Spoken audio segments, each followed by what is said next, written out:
हमारे इंडिया का legal system बहुत ही इंपॉर्टेंट कॉन्सेप्ट पे बेस्ड है, इनोसेंट अंटिल प्रूवन गिल्टी, जिसका मतलब होता है कि कोई भी एक्यूज जब तक गिल्टी प्रूव नहीं हो जाता और उसके खिलाफ सिर्फ एक ट्रायल चल रहा है तो हम उसे गिल्टी नहीं मानेंगे और वो इंसान अंडर ट्रायल कहलाएगा। और इसके चलते ना सिर्फ एक आम इंसान के लिए बल्कि एक अरेस्टेड पर्सन के लिए भी कुछ राइट्स दिए गए हैं जो किसी भी सूरत में उनसे नहीं छीने जा सकते। तो इंडिया में हमारा Indian constitutional code of criminal procedure CRPC एक अरेस्टेड पर्सन के लिए कुछ राइट्स देता है। तो आज के इस वीडियो में हम वो कुछ राइट्स डिस्कस करेंगे जो एक अरेस्टेड पर्सन को CRPC देता है, और ये भी जानेंगे कि क्या होता है जब कोई पुलिस ऑफिसर आपको अचानक से अरेस्ट करता है या फिर आपको अरेस्ट करने के लिए आपके दरवाजे पर आ जाता है। तो पर्टिकुलर उस इंसान को अरेस्ट होने से पहले कौन कौन से राइट्स मालूम होने चाहिए और साथ में एक पुलिस ऑफिसर को कौन कौन सी चीजों का ध्यान रखना चाहिए जब वो इंसान को अरेस्ट करते हैं। मान लीजिए कि एक गरीब इंसान ने कोई क्राइम किया और पुलिस उसे बिना अरेस्ट वारंट के अरेस्ट कर लेती है, तो उस इंसान को ये जानने का पूरा हक है कि आखिर ये अरेस्ट हो क्यों रहा है, मतलब कि right to know the ground of arrest जो दिया गया है सेक्शन 50 क्लॉज 1 CRPC के अंदर। अब अगर ये अरेस्ट किसी सबऑर्डिनेट ऑफिसर ने सेक्शन 55 के तहत की है तो अरेस्ट करने से पहले पुलिस ऑफिसर को उस एक्यूज को एक रिटन ऑर्डर दिखाना पड़ेगा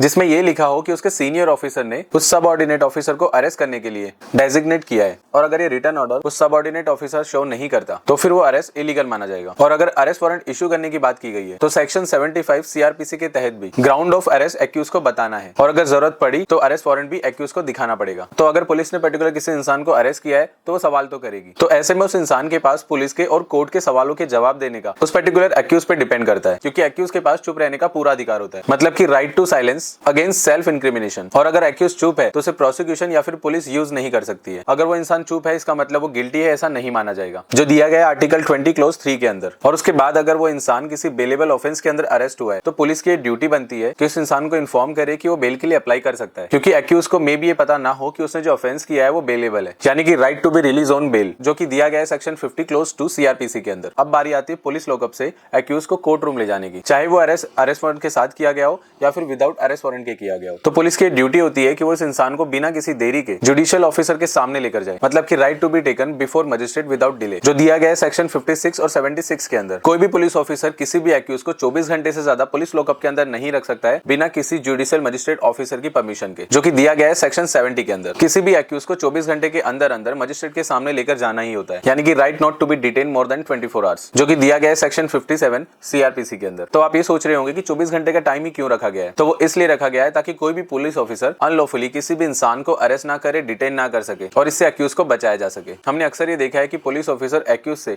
कन्फेस करवाने के लिए या फिर उसे सच उगलाने के लिए उसे फोर्स करती है और ज्यादा से ज्यादा उसे लॉकअप में रखने की कोशिश करती है। और ये टाइम पीरियड इसलिए भी रखा गया है कि अगर वो एक्यूज इनोसेंट होगा तो वो जल्द से जल्द कोर्ट में बेल के लिए अप्लाई कर सके और पुलिस लॉकअप से छूट सके। तो मजिस्ट्रेट के सामने प्रेजेंट होने के बाद अब बारी आती है ट्रायल की, और ट्रायल शुरू होने से पहले एक्यूज को किसी वकील की जरूरत तो पड़ेगी ही जो उसका केस लड़ सके। तो इसलिए हमारा इंडियन कॉन्स्टिट्यूशन और CRPC उसे राइट देता है कि वो अपनी चॉइस से किसी भी लीगल लॉयर को अपने लिए हायर कर सकता है, जो कि लिखा गया आर्टिकल 22 क्लॉज 1 में और सेक्शन 50 क्लॉज 3 CRPC में। और जैसा कि मैंने कहा था कि पुलिस अगर किसी गरीब इंसान को अरेस्ट करती है और उस इंसान के पास अपने लिए लॉयर हायर करने के लिए भी पैसे नहीं है, तो फिर ऐसे में वो इंसान अपना केस कैसे लड़ेगा। तो ऐसे लोगों के लिए फ्री लीगल एड दी जाती है, और free legal aid legal authorities provide करती है, लेकिन एड ट्रायल शुरू होने के पहले ही दी जा सकती है। अब एक बहुत ही इंपॉर्टेंट राइट इंसान को मिलेगी इंडियन कॉन्स्टिट्यूशन की तरफ से, right to fair and speedy trial. ये प्रोविजन लाया गया था ताकि किसी भी एक्यूज को कन्विक्शन ऑर्डर सीक्रेटली ना निकाला जाए। और कुछ ऐसे केसेस भी होते हैं जिनके अंदर इन कैमरा प्रोसीडिंग होती है, यानी कि कोई भी बाहर वाला प्रोसीडिंग नहीं देख सकता, जैसे कि रेप केस की प्रोसीडिंग। और स्पीडी ट्रायल से मतलब है